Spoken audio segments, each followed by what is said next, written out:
Hey guys, it's M4J here, and welcome back to the Jeffries network on OpenTTD. Now, as the title of today's episode suggests, we are going overground. We are completing, or trying to complete, as many of the overground lines in and around Gardcity as possible. Before we get properly started, I just want to introduce you to a couple of things and read out a couple of comments as well. So first of all, this junction over here has been rebuilt slightly to allow more trains in and out of GSC. We have also changed this as well. So there's a new station here. What's it actually called? Barnwell Heights. And we've also quadruple tracked the tracks coming in and out of GSC. That will become more important later on in this episode. We have also, there's lots of alsos in today's episode. We have also changed up the way the platforms are run here. So the 3 platforms go into these 2 tracks. These 3 platforms go into these 2 tracks. So inflow and outflow from GSC should be much better than it would have been. It's never actually seen a train arrive or depart from here yet, but it will do in the very near future.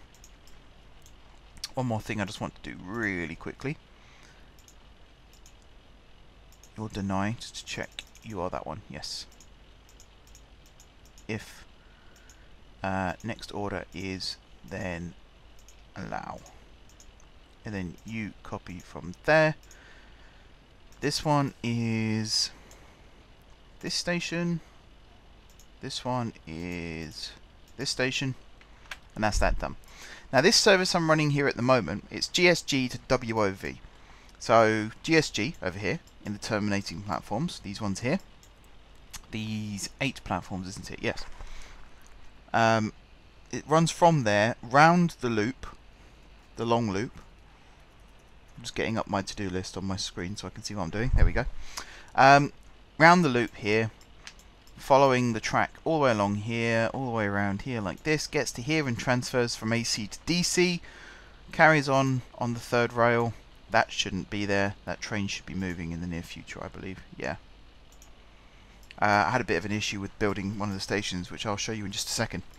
Train keeps coming around this way, follows the loop round this way, follows the loop round this way, and here's where it starts to get a little bit complicated. So, at the moment, the train carries on down this way and actually terminates at some new platforms here at Radeon OverGround, which is what WOV stands for.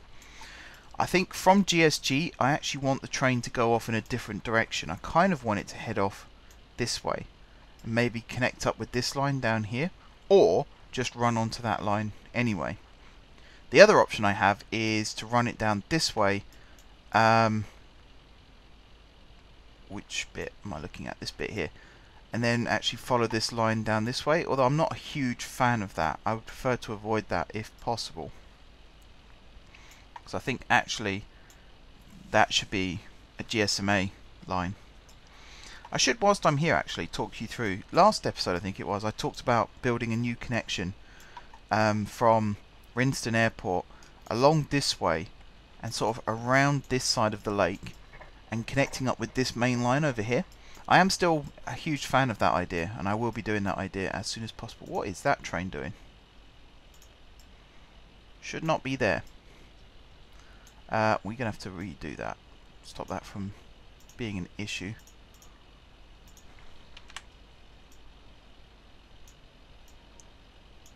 Like this, like this, like this. Let's put that in there quickly. Like that, and like that. Right, yes. So I do want the GSG line, I do actually want to head out. I kind of want to build a junction here and have a new line that comes down this way. And maybe... I'm just thinking. No, I can't... Yeah, okay, let's do that. That is what we're doing in today's episode anyway. We are working on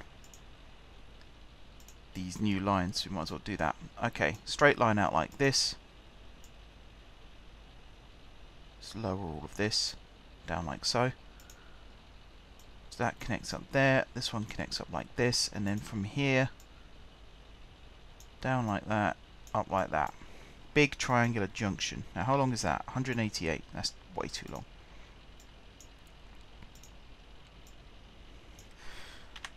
So we're going to lift that up a little bit. We kind of want to station up here anyway at Prindwood. So let's see. Do this. Lower this down. Lift this up. Like that. Track there, track there. And then connect these up. I did say I was going to read out some comments as well actually. So let's get some comments up for me to read out. There's one in particular from Rail Lord that I would really like to read out. Because if there was ever a way of doing comments right, Rail Lord has definitely done that. Really, really nice comment. Full of useful information. Definitely stuff that I've taken on board. And it's given me ideas for future episodes as well. So, Rail Lord commented on episode 175, which is the one that I had real problems with, so I do apologise for that as well. I'm glad I got it up in the end, but I'm in the process at the moment of redoing the thermal paste on my processor heatsink, because clearly it's not working properly. It's supposed to dissipate heat out of the cooling system, and it just doesn't seem to be doing that. So we will be fixing that for future episodes. I mean, I'll be fixing it for myself, obviously, but it should mean that future episodes actually go up when they're supposed to go up. And by the way, just as a note of reference for people, if I'm talking about how hot my room gets, I'm not lying. You don't have to ask me how hot it is in Celsius and then ask me if that's a result of global warming, because to be quite honest, there are other things I would rather be talking about than global warming. I've had a lot of pedantic questions recently. People asking me for exact distances, people asking me for exact temperatures in my room. If I talk about somewhere in Britain, I don't know necessarily exactly how far away they are. Just because you don't live in Britain doesn't mean you then have the right to ask me how far away these places are. I don't hide my location. There's no point, because there'll always be something that reveals it anyway. But at the same time, I don't necessarily want people to triangulate my location either. So it's the pedanticness of it that's really bugging me. You don't have to know these things. You don't have to know how hot my room gets in Celsius. You don't have to know how far away in miles or kilometres I am from Manchester. It's totally irrelevant information. So what I'm basically saying is, if you want to ask me a question, feel free. But just think about it before you ask it. If it's a really, really, really pedantic question, chances are I'm not going to want to answer it. If it's a genuine question, like people have asked me about what map height I use, what map size I use, how I get the new GRFs into the game, they're fine. Those questions are absolutely fine. I'm more than happy to answer those and help you guys out. But anything that's really, really specific, I feel quite uncomfortable answering those kinds of questions, because it's stuff that you just don't need to know. So that's just my little moan of the day. Just that little thing of, if you ask me a question, chances are I'm not going to want to answer it. Anyway, Rail Lord. Rail Lord knows how to comment on videos. Let's put it that way. Really, really cool information. So a bit of background. The longest route was the last episode, and there was a time lapse, and there was a live action section, I believe. Was there a live action section? I think there was, right at the beginning. And I really like those videos. They're really, really fun to make. A little bit tricky at times putting the music in, but that's a personal grievance. That's nothing to do with the actual video. And I realise it sounds like I'm wasting time. I'm really not. It's because I'm doing that thing again where I'm building and talking. It makes it really difficult sometimes to concentrate on what I'm doing. But that's just me, isn't it? Me to a T. Right, Raillord. So Raillord basically says he enjoys the time lapse, enjoys watches the episodes from this map and the last one, which is good. I'm glad that you're enjoying the videos. we'd have a real problem if people weren't enjoying the videos. Certainly means I'll have to up my game slightly. It's always nice to get good feedback like that, people enjoying what you're doing. It means you're doing it right. If people aren't enjoying it, then obviously you need to improve somewhere. So it might sound a bit weird, but anyone who does enjoy the videos, I do thank you for watching, because it does mean a lot. This used to be my hobby. It's now more of a serious thing that I'm doing. I'm looking for it as a career option perhaps in the future. So it is really, really nice when you get good feedback. As I say, it means you're doing it right. Anyway, Raillord, for the 15th time or whatever it is. So Raillord likes the idea of the combination of eras. I really would like to see some more Steam on the network. That is something that's going to happen in the future as well. I realised it kind of as I was saying it. I was talking about, oh, I really want to bring more Steam onto the network and things like that. And then I actually had a look and thought, actually, I had loads of places where I said there's going to be Steam here, and then just never did it. So I will be doing that in the future. There will be more Steam coming to the network, because it's something I really like as well. I'm a huge fan of Steam. Both forms of Steam. The game sharing site and of the form of transportation. But it's what comes next from Raillord that I really, really liked. Not just saying do this, do this, do this, but actually explaining reasons, talking a little bit about history, sharing a little bit of his story as well. So, you know, Raillord talks about, he's American, but British Steam, the transitional period, hold a special place in my heart. I really like the different designs and shapes from the different railroads. I'll forgive you for saying railroads. That's always been a bugbear of mine, but that's by the by. The main point is, you're right. You know, there's so much variation that used to go on back in the days of Steam. They put a lot of effort into not just making the engines practical, but also making them pretty. And you definitely get a real sense of that, especially the Great Western Railway, and the LNER as well. But the Great Western Railway, the castles and the kings and the manors, they're all very, very pretty looking steam locos. And it might sound weird to describe a piece of machinery as being pretty, but they really, really are. There's a lot of hard work going into their design. And some, like, really, really strange ones. Obviously the A4s and the Pacifics, which the A4s were Pacifics, actually, thinking about it. But the A1s, the A3s, you get some really ugly ones like I think it's the Q7.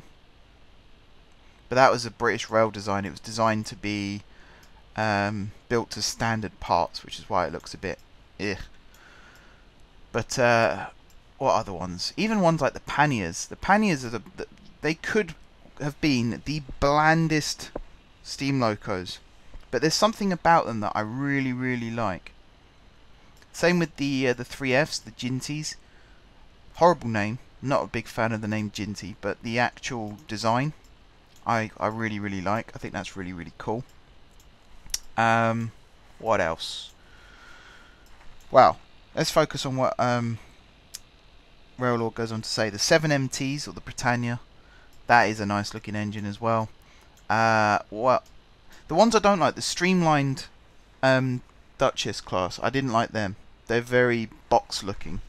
Rounded boxes, but box looking. In fact, let's have a look at on the list here. What we've got. Let's hide all these first, because I don't want any bullet trains. These are all European as well, so I'm probably going to... Oh no, these are all narrow gauge. I will come back to them, because I think we do have... Oh no, we don't. We don't have narrow gauge. I might hide them then. We used to have narrow gauge. So what have we got? The 4F as well is quite... It's a unique looking... The 4F and the 7F, they're unique looking, but quite pretty looking locomotives. Always nice to look at. The King Arthurs. I've never been a fan of southern engines.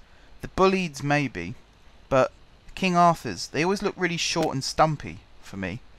I don't know what anyone else thinks about them. But yeah, there's the Streak, the A4, the Pacific, the A3, the Arrow, which is the A2s, I believe. The 8Fs are okay. The 9Fs I think are a little bit better. The Merchant Navy, the Light Pacific, they're quite nice. Coronation, the non-streamlined ones, are nice to look at. The Star, that's a 9F, and that's a 7MT. Any others? I think that's it actually for steam locos we got available. We've got the little tank engines as well. The Suburban, which is the 4MT, standard 4MT, that's quite a pretty engine. I mean, actually it's not pretty, but it looks nice, if that makes sense. Like, I wouldn't describe it as a good looking engine, but at the same time I think it does look nice. I'm making no sense here, I realise, but there you go. What can I say? The panniers, I've already said I like the panniers, and the 3Fs, which are there, Jinties. Now I will be using these, even once we've fully upgraded to electric pretty much everywhere. I will still use Jinties and panniers, and maybe some others, the prairies as well, just for little industrial ones, which is actually what Railroad suggested. It's something that I was going to kind of do anyway. He also recommended some diesels to use, which ones were good. I mean, I know a fair bit about the East Coast Main Line, which is where the A3s, the A4s, the A2s, the A1s, the B1s, the B17s, basically all the LNER locos, and the Deltics and the Peaks, and some others, can't remember now. The HSTs as well were also pioneered on the East Coast. I know a lot about it anyway, but actually Railord's given me a lot of useful information that I didn't know about. And also give me advice on how to make things look more realistic, how to be prototypical of the eras that we're trying to represent. Really, really useful information. So big thanks to Railord for all of that really useful information, and it's definitely stuff that I'll be taking on board and using in this map from now on. So huge thanks for that. He also asked me a question. Now, I'll answer the question whilst I'm actually building, because I realise I'm not building at the moment. What do I think about Hitachi supplying the Intercity Express program trains? I'm not against it. I really, really do wish we had... when we've got loads of train building factories in the UK, but I really, really wish that we still had British companies, and not just, in this case, Japanese companies. You know, we have Bombardier, Canadian. We have Hitachi, Japanese. Who else do we have in the UK? We used to have Alstom, who are Dutch, I want to say. I've probably completely got that wrong. Let me look that up quickly.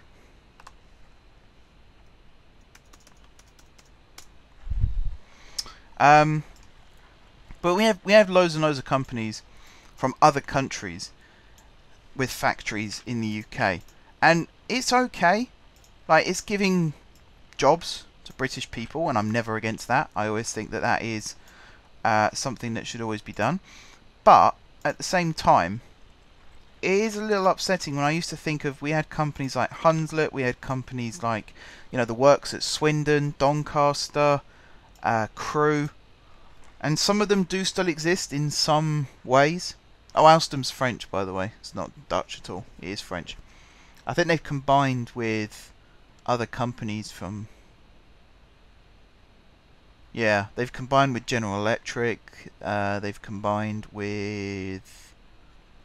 a Belgian company, ACECSA. ABB. That's the one. Which I believe is British. ABB. Swiss. What am I thinking of? Hang on. There's one I'm thinking of.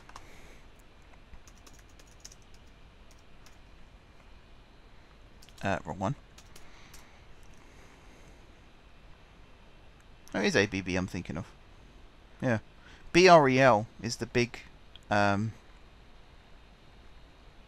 big train building company that we used to have, which was British Rail Engineering Limited. They built lots and lots of trains, They built the Mark 1 carriages, the Mark 2 carriages, the Mark 3 carriages. They also built the Class 91s. I've got a list in front of me. I'm not actually reading this off by heart. The 150s, the 313s and 317s. They also built the HSTs. What's the Class 210? I do know this. Oh, I do know this. Yeah. Yeah. But I mean, it's like with the car industry as well. We used to have loads and loads of car industries based in the UK, and now we don't. And it is really, really sad that that has happened. Because let's face it, Britain is no longer, well, it is still a manufacturing country, but not for our own benefit. You know, we build vehicles for other countries, essentially. You know, Hitachi, Japanese, as I've said, Alstom, French, Bombardier, Canadian. The money does stay in the UK because it goes to the workers and they then spend money in the British economy, but it's not a British company. And that's the bit that really bugs me, is I'm all for train building companies being based in the UK, but I just wish there were more British companies that were actually pioneering still and actually going out there and building these vehicles. For example, we're not going to get a phone call from Japan anytime soon saying, can you build us a new high-speed train? Whereas they are currently building our high-speed trains. I like Hitachi trains. I actually think they're really nice. Bullet trains, really nice. They're a bit weird looking at the front, but they're done for aerodynamic reasons. Some of their bullet trains, the old bullet trains especially, were very, very pretty to look at. And the 375s, the Javelins that we have here in the UK, which is what the IEPs are based on. IEP being Intercity Express program, by the way, because I've got into trouble with abbreviations before. But I'll talk about that very quickly. The Docklands Light Railway episode, or the HLR episode, where I built the Hatfield Light Railway. I did say Docklands Light Railway at the start, and then abbreviated it. I got in trouble for someone because they had to look up what DLR meant, but I did tell you at the start. It's not my fault. Again, that's me moaning. It's about people being pedantic. It's never nice. Don't be pedantic. Always be nice to people. Anyway, let me just clear that really quickly. Yeah, need to clone another one of these. There we go. What was I saying? I keep forgetting what I'm saying.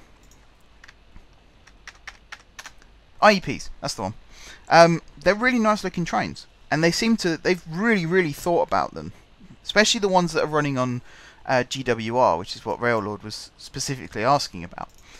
They have designed the 802s especially to withstand the conditions that the trains are going to be not even suffering now, but the conditions that they would be under running along the seawall at Dawlish. They've actually been designed to cope with seawater, which is something that the HSTs were not designed with. So when the sea level's quite high, and when there's water coming over the wall, a lot of HSTs aren't allowed to run on that section of the line. Because of the salt water getting into the brake system and the electrics and all that kind of thing. So it's really good that Hitachi have taken that on board. Obviously GWR have told them to design it with that in mind, but the fact that they actually have the technology to be able to do it, that is something that I feel we do not have in the UK, is necessarily the technology to be able to cope with new design limitations. Bearing in mind that, I mean, we've built trains in the past like the HST, which is really good. It's still the fastest diesel train in the world, as I've said before, but it can't cope with the sea conditions along the coast at Dawlish, which is kind of one of the things it was designed to do, was to run along those sections of track, and yet they didn't bear in mind the weather conditions. So I think that's a little bit of a lack of foresight, shall we say. So that's one area where I feel like we do benefit from outside expertise. I mean, I've always said this, and it's one of the slogans that's going around London at the moment, of London is open. But, I mean, Britain should still be open. I know there's the whole thing about leaving the EU, and I'm firmly against that still, by the way. But I still think even once we've left the EU, we should still be competitive in the global market, and we should still be, even if we're not necessarily designing and building our own trains, we should be offering expert opinions on what does and doesn't make a good train. we've had our rail system for over 100 years. If we can't tell people what does and doesn't make a good train, what the hell are we doing? Even bothering to still design trains for our own network. I don't know. I get very patriotic about it at times, but that's just me. Anyway, we've had one set of trains running here now. You might have seen I added an extra train to this list. I've kind of come up with a new way of making well, hang on, let me start that sentence again. I've come up with a new way of separating trains, and it's something that I'm testing out. And I tested it on the Northwest Trunk Line, and I tested it on the Western Reaches Line, and so far it seems to be okay. I have also tested it on what other line did I test it on? Oh, the line in and out of Bartholomew, which I have electrified now. These trains will be upgraded to electric trains next time they go to the depot. Where you get the number here. I'm really struggling to find my words today. I do this a lot now. I think it's the heat. It is still hot in my room, by the way. I've had to turn my AC off to record this episode. You get this number here. So this is how long it takes to run the timetable without... And I can already tell that there are some outliers here. There we go. Without the journey times between each stop. So this is just the stop times at each station. How long it's going to take to run the journey. From that, you get this number. So in this case, it's 12,750. I always round down to the nearest thousand. So in this case, it's 12,000. Then you divide that by 1,000, and that tells you how many trains you need. So this service will have 12 trains running on it. And that means should be roughly 1,000 ticks between each train. Which is... I mean, in real life, that is quite unrealistic. The other option I had before was you divide by 1,000 and then divide that number by 2. But I think on the overground you do want trains running quite regularly. The other line, I did do the divide by 2. So the Northwest Trunk Line, it's 25 and 26 trains, depending on which route we go on. Because it was 52,000 ticks for each one, and then I divided that number by 2. But you know, it is personal opinion as to which one you want. I am going to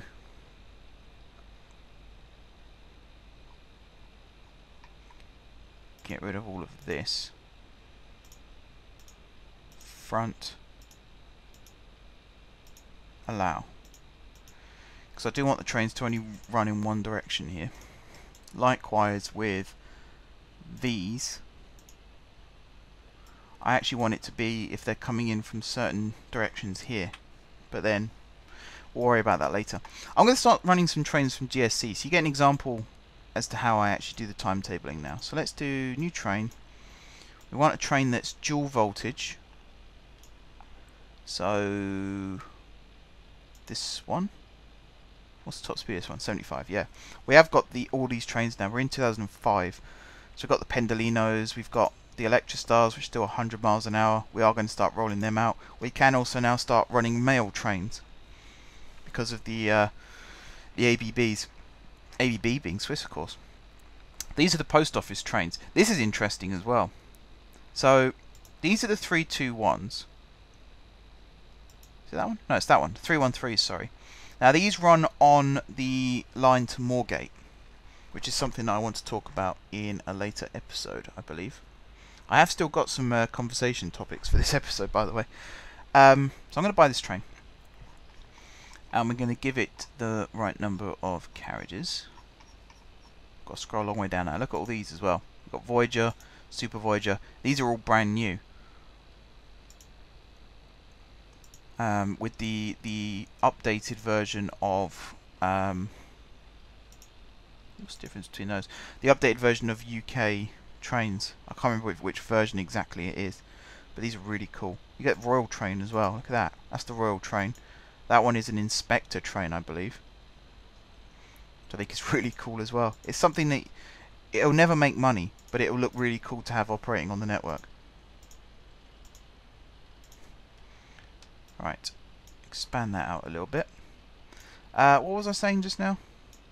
I've actually completely forgotten what I was talking about. Oh yeah. So you have the 313s.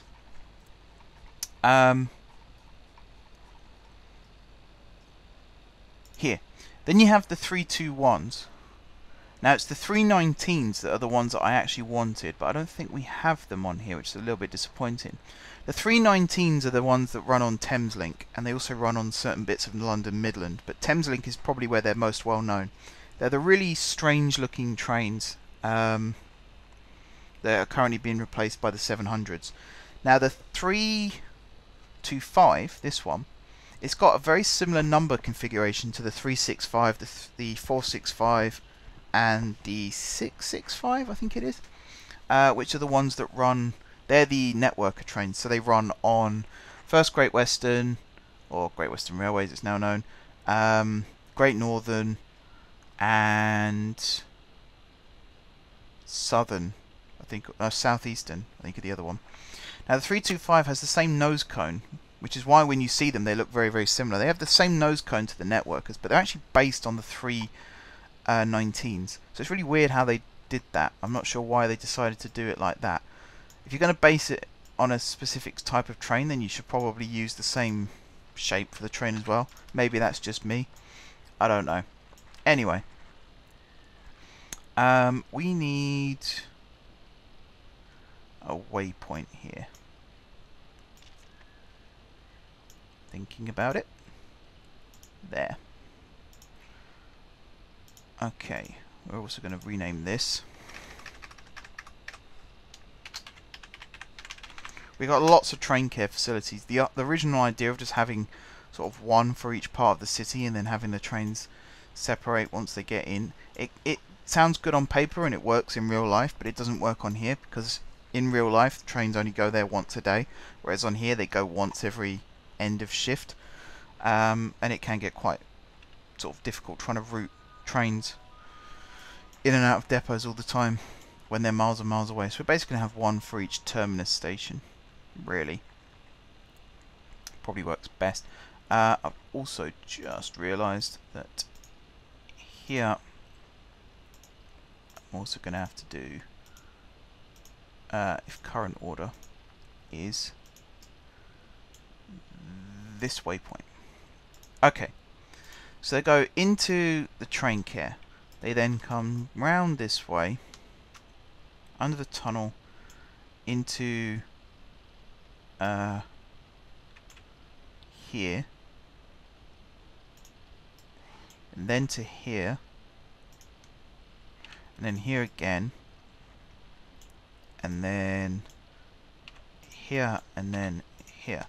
Now this has to be a non-stop via, like so. Okay, now we can start going into proper planning mode. So there, and then round here, like so, and then here, and then here,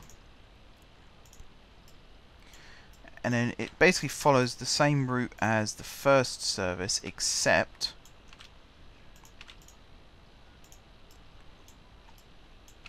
it doesn't take that new triangular junction that we've built.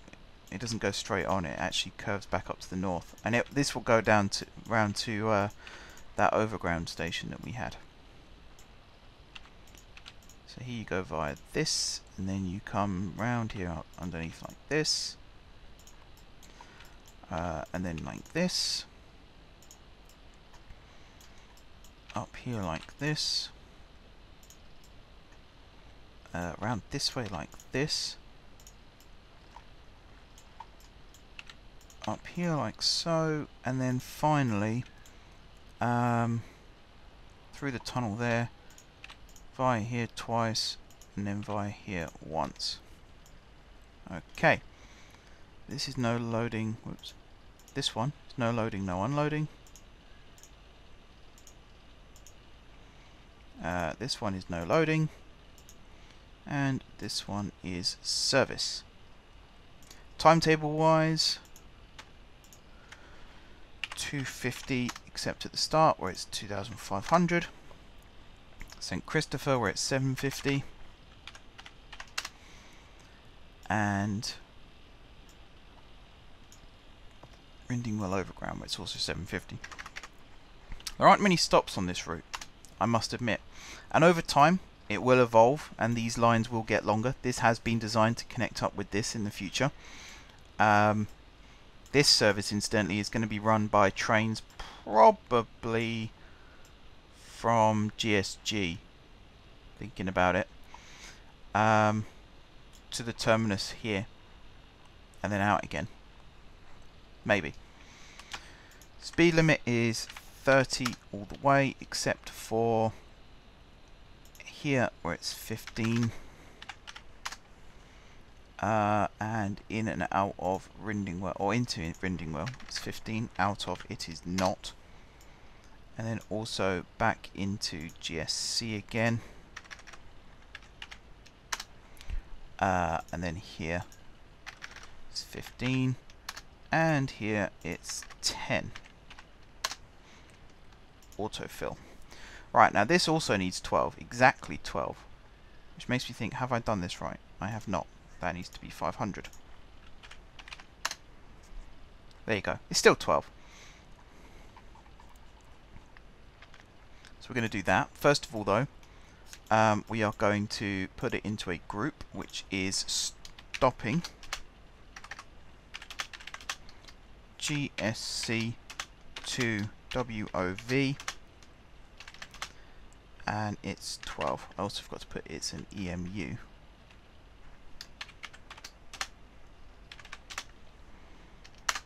There. Now I'm actually going to create a new group for this, Gardcity Overground, which I'm spelling with a capital O and a capital G, so that we don't get confused. GSG, you're part of the Overground. Where's the other stopping one gone? There. You're part of Overground. Grab this train and stick it in here.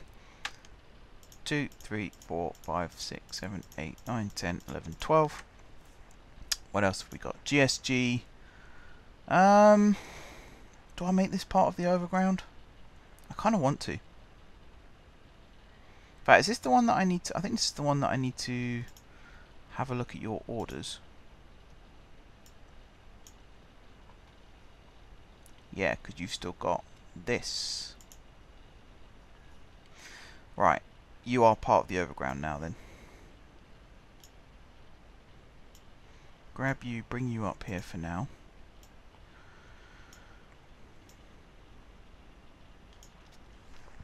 Let's see, what have we got? So you get to suburban Wrenwood Woods. Where is Wrenwood Woods? Stillington Overground, Finley North, Finley South, Shoreham Junction. Okay. Is it this? Yeah, suburban SC. So what's order 46? Coming back through Shoreham Junction.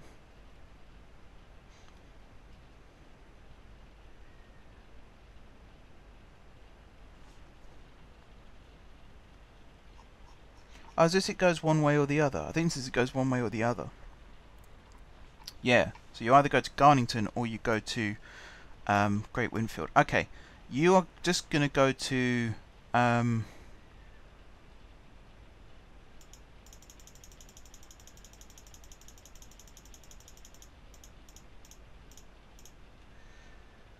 From now on, you're just going to go to Garnington. No. Actually, do you know what? What are you? You are...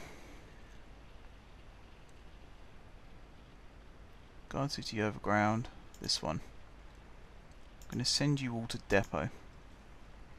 There's 22 trains in this, so I kind of need to make it count. I'm actually going to redo all of this. So we're going to rename this one, as it's just going to go to GWA, like that, and then we're going to grab you and put you there. And we're going to redo all of your orders, I think. Wow, this is busy. Please don't tell me you're just waiting for free path. Why are you just waiting for free path? Where are you trying to go? Yeah, GSG. There should be a free path.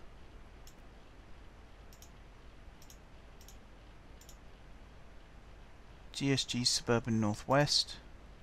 GSG Suburban Northwest. Why are these not going? Let me unpause that for a second. You go. Let me guess, you're the... Yeah, of course you are.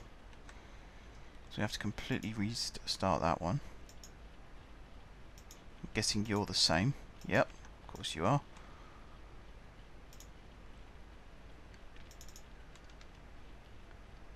Right, just gotta make sure this one doesn't change track. Yeah, of course you will. Of course you will.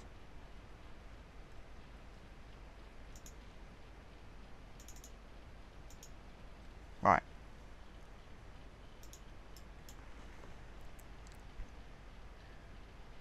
Now it should start limiting properly. There we go. And off you go. Okay. Not quite sure what's going on there. I don't know whether it's just because it hasn't run over the bridge before. So there was a bit of a hiccup going on there. These are all connected up, or at least they should be. Third rail, definitely. Yeah, there's nothing wrong there. You do go to the right stop afterwards, don't you? Go via... Ah! Hunway waypoint number 11. You haven't got that yet. Which one is that then? Let's see, you come in from here, under the bridge, up over there. So you come in on the middle one. So the middle one here, we should also have an or if next order is you. There we go. That was the problem. Okay. Let's start running some more trains from GSG. GSG is going to get very, very busy now, by the way. So where are we running the train to? Shoreham Junction is where we're running it to.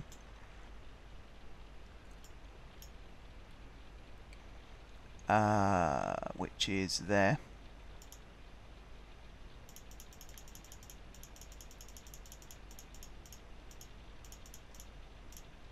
Okay, and then from Shoreham Junction, you come down here twice. Come down here twice. And then you follow this main line. Like this, over here. To here.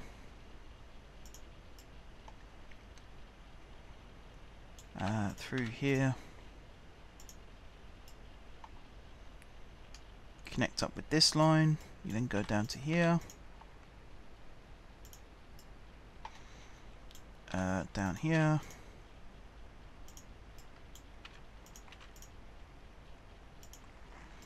Through Barston. Through Grinbourne.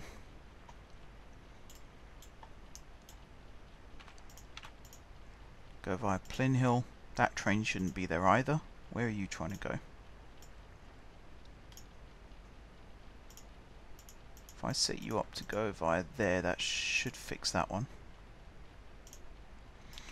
From Flynn Hill, you then go to Pladborough, or Flynn Finley Market Hotel, if you believe that, and then you go via here twice.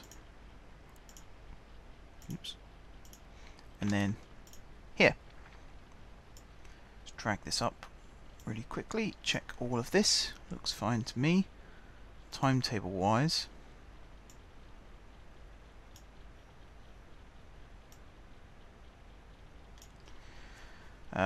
Let's be lazy. 250, except for that one, which is 750. 2,500, not 750. This one's 750. And the airport, which is there, is also 750. And then back down here, oh, I need to get rid of that as well.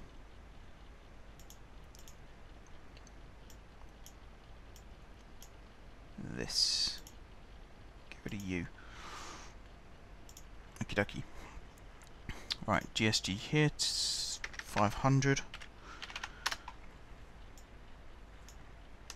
Okay, now to do all the speed limits at 60, probably. And then we're going to have to change some of these by hand. So you're 15, obviously. This one here is also 15, obviously. Out of GSG it's 30. The overground loop around the outside of the city is always going to be 30. We're never going to go faster than that. Just because then all trains are the same speed. It doesn't matter what their top speed is, whether it's 60, 70, 75, 90, whatever. Always going to do 30 around the overground loop. And in fact, whilst we're doing this a little bit, I'm going to start talking about my conversation topics today, which is overground in London. Surprise, surprise. The overground in London is constantly expanding. Within the last 2 years, they've added some new routes. The main one being the line out of Liverpool Street, up through Enfield, I want to say. Let me check. Always good to check. That's now been added to part of the overground line anyway. That's the main gist of what I'm trying to say.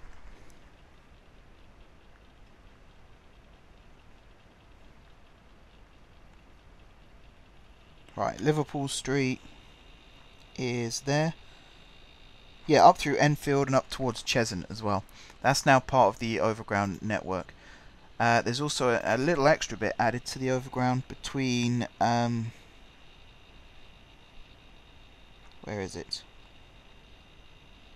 Upminster and Romford. I think that might have already been part of it actually, but that's kind of part of it. And then technically under the TfL banner, which is what overground is as well, overground, underground, and TfL rail, which is going to be the Elizabeth line, Crossrail in the future, they are all under the TfL umbrella. So the TfL network is expanding, but the overground in particular is expanding. There are talks, nothing is concrete yet, but there are talks in place for the lines out of King's Cross, Great Northern franchise, and also some of the southwest lines out of Waterloo to be converted to metro operation. What that means is trains will start running to a metro timetable, so there will be no timetable per se. It will all be done by you know, the next train will be in 2 minutes rather than the next train will be at exactly this time.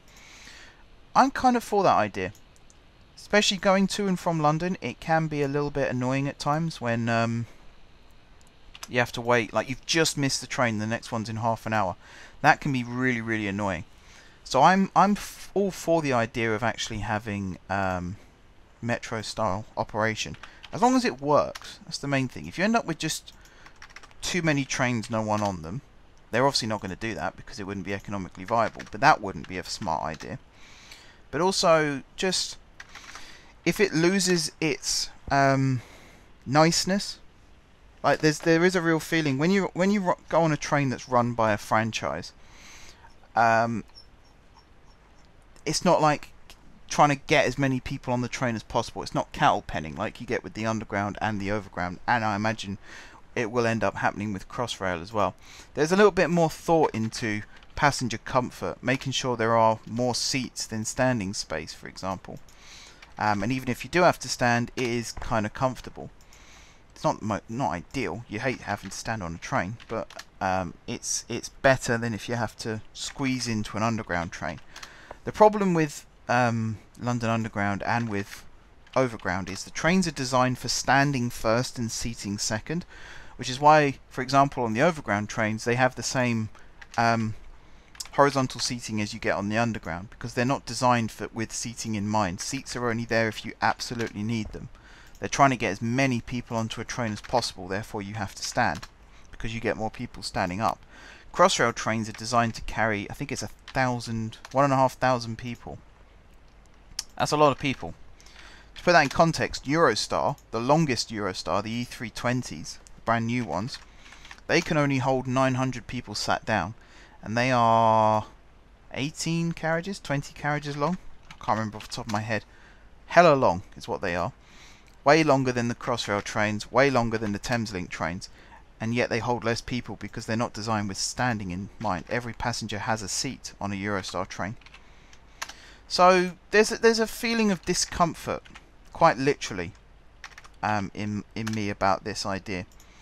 If it works, you know, if you end up with more trains, more people getting onto a train, and therefore if you get on the quieter trains there are less people around, then fair enough. I can't complain about that. But my worry is they're just going to be cattle penning, trying to get as many commuters in and out of the city as possible, and no one's going to be comfortable. Nobody wants that. So hopefully that it doesn't come to that, but you never know. Right, clear time. How long is this? 16. So we need to get rid of 6 trains on this timetable, which is the GSG to GWA one. So we're going to choose the bottom 6. First of all, we're going to make a new group because I want to get another set of trains going from, where are we? Here, GSC. GSC is going to be quite busy. GSG is going to get much busier by the end of this episode. Which one was it? Gardcity, OverGround. This one. So I want to create a new group first of all. Pin this. Do this. So it's GSC. It's going to be the starting point. I need to follow this line along. Through here, through here, through here, up and over here, and then up this way. And the terminating point, wow, this line's a lot longer than I remember. Bunhattan. Okay, so new group, stopping, EMU, GSC to BNH, Bunhattan. And they're going to be 12 long as well. Grab that up to here, and then go into here, find the bottom 6 trains. 1, 2, 3, 4, 5, and 6.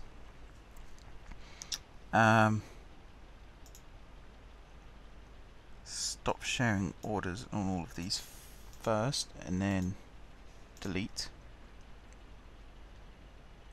Ah. Oh, that's not good. Oh, that's really not good. My game just crashed. Oh, I didn't save it either. Was there an autosave? God, how do I know what order these are in? That's really annoying. Current date, January 2005. What date was this? October 2004. I have a feeling though this is the wrong map. Oh, that's so annoying. I might have to make a cut and go back and do all that again. I really should save as I go along as well. I've learnt a valuable lesson today. Oh no, this is... Alright, hang on.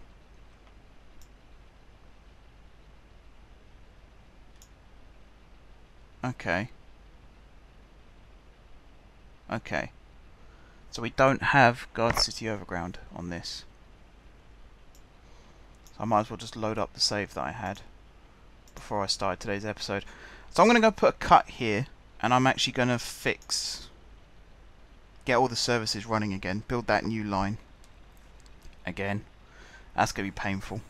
And we'll come back in just a second I'm also going to switch my AC on for a little bit because I am really sweating right now, which you didn't need to know, but there you go. And we'll come back in just a second and we'll start working on this again. Okay, we are back. I'm actually doing this bit as a time lapse. I thought, why the hell not? Because it basically involves me redoing everything that I've just done on camera for you guys anyway, with a couple of additions. The first addition of which is this line I'm building right now. Might look like it's going to start off the same or very similar to how it originally was, but it's actually going to be a heck of a lot longer. Because I noticed that we have an option or an opportunity for another connection to another part outside of Gardcity. Now what I'm thinking is these trains, I was moaning about it at the start of this episode, but it is very effective to have metro style trains on metro style routes, which the overground lines will be considered part of. They're not part of the actual metro itself, but they are considered part of metro like routes, just like the real life overground in London is. So I'm thinking of using higher capacity trains at some point in the future. What that means is eventually you're going to get to a station where there is a connection to an overground train. The overground trains are going to be bigger, they're going to be more spacious, you're going to want to get on them. So I've actually created a new connection point for a new overground section. So originally this line sort of went up a couple of towns and then terminated. The one you're seeing me build now actually loops round and connects to, and I'm checking it on my game as well in front of me, Dinpool. Now Dinpool is already on an overground line, but it is not on the station on the existing overground line is not connecting to the new main line that we will be building in the very near future. So I've built a new station with an actual connection to that line. You'll see the station itself start to take shape in a few seconds. In fact, you can see here I'm bridging over another overground line where there will be a connection. The idea is to make as many connections as possible in order to get as many people moving as possible. It's partly one of the reasons why the London Overground and Underground has so many different connections with other lines. In fact, I'm looking in front of me right now, there aren't that many connections between the Overground and the Underground, but there are lots of connections between overground lines and underground lines internally. So an overground line will connect with another overground line, and an underground line will connect with another underground line. The only real standout stations where there are major connections between the overground and the underground, Liverpool Street, it connects with all the subsurface lines minus the district line and also the central line, and Stratford, where it connects with the central line, the Jubilee line and the DLR. Barking also connects with the district line and the Hammersmith and City line, and I think that's it for more than one connection per station. Oh no, Euston as well connects with the Northern line and the Victoria line. But that's pretty much it. So there aren't that many connections, as I say, between the overground and the underground. I was quite surprised when I was checking that on the map. I do actually have a copy of the overground map open in front of me right now so I can reference it, because this has been a huge inspiration for what is now the new overground network within Gardcity. However, the overground network within Gardcity is not yet completed. There are still at least 3 more lines that I want to build. Here's the station at, was it Dinpool I said? Yes, station at Dinpool. I have the game open on the same monitor as well, so I'm sort of switching between the two.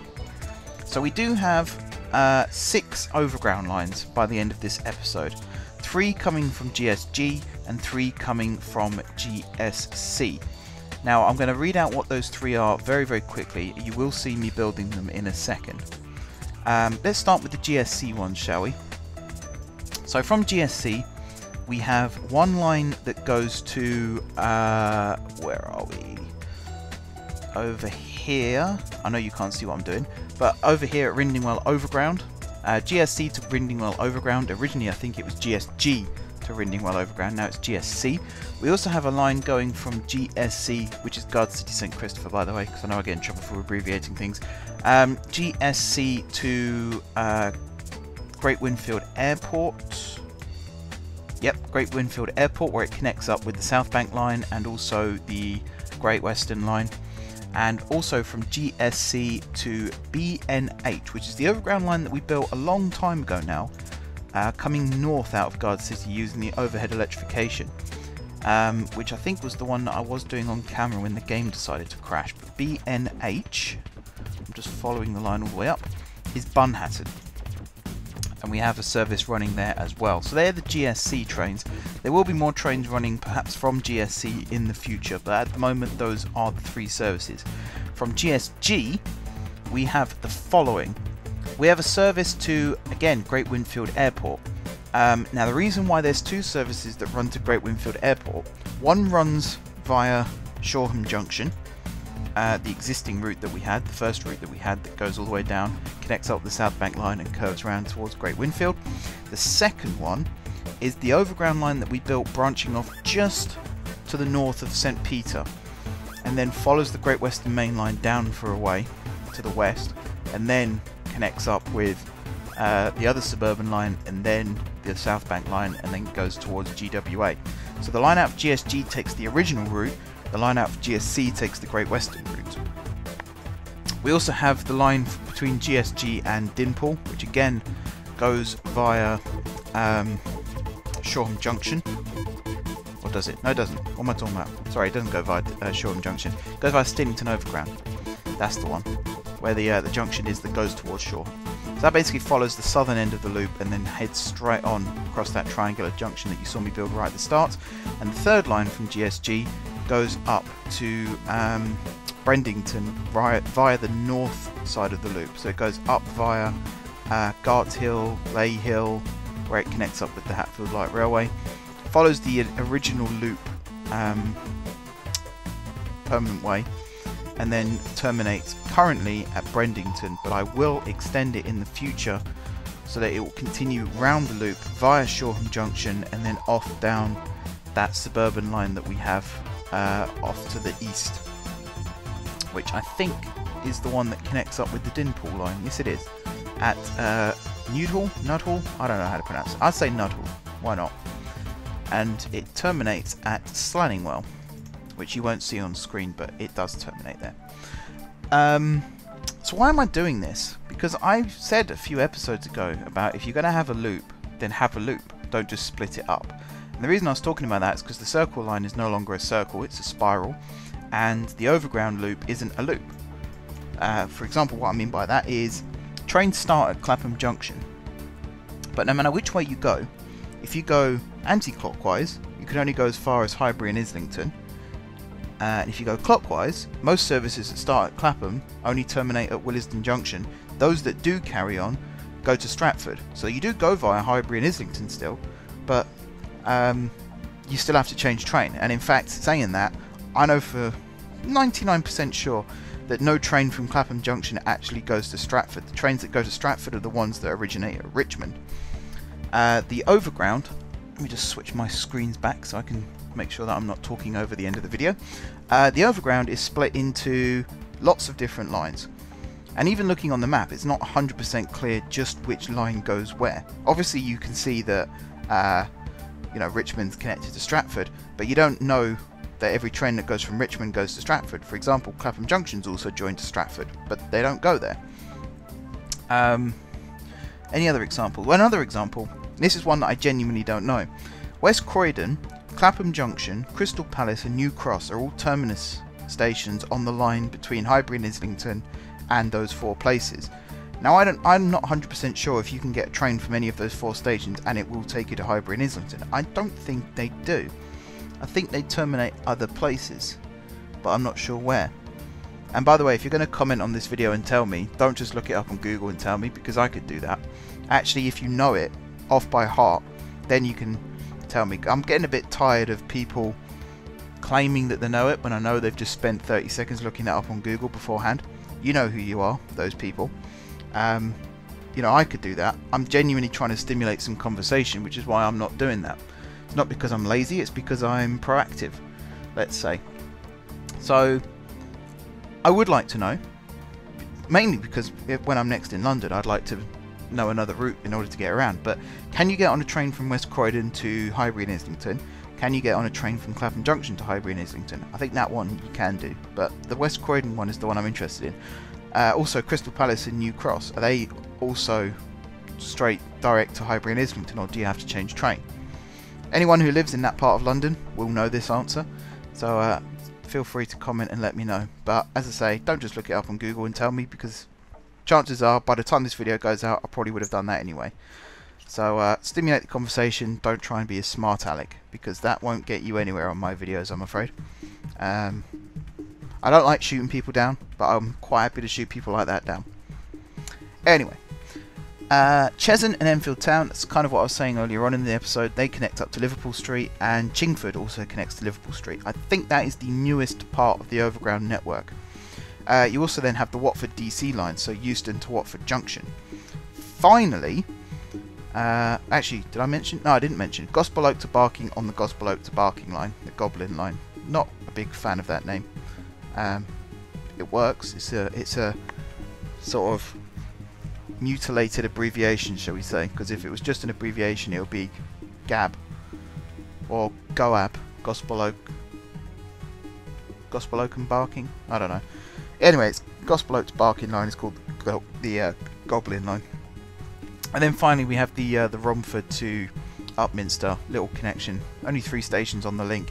Not really sure why that exists, to be honest, or why it exists on the OverGround network when it connects to TfL Rail. For me, it would make sense to have that as an extension of TfL Rail, but there you go. I don't make the rules. So, our OverGround map, and I will start helping Reedy create this in the near future, because I keep promising him a list of stations. And the reason I haven't done it is because at the time I didn't have that many stations to put on the list, but now we're starting to actually create a network within Gardcity.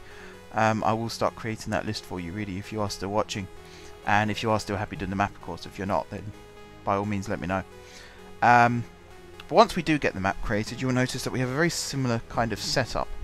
You can get on a train from GSG, and you can follow it all the way around to, I really need to learn these names as well, to Brendington via Rindingwell Overground.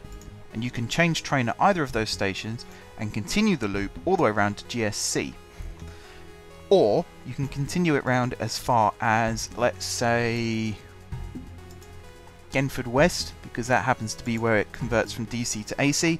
Change train there again, and you can get on a train that goes straight back to GSG. So you can complete the loop by changing trains twice. You have to change trains twice. On the London Overground, you only have to change the once if you want to do the whole loop. That is provided Clapham Junction does go all the way around to Highbury and Islington. Actually, no, you do still have to change twice, because Williston Junction is the terminus. Or at least I've been told it is. I'm not 100% sure on that one, personally. But, as I say, someone will always put me right in the comments. So yeah, we kind of have that going. And then we have loads of different spur lines that branch out.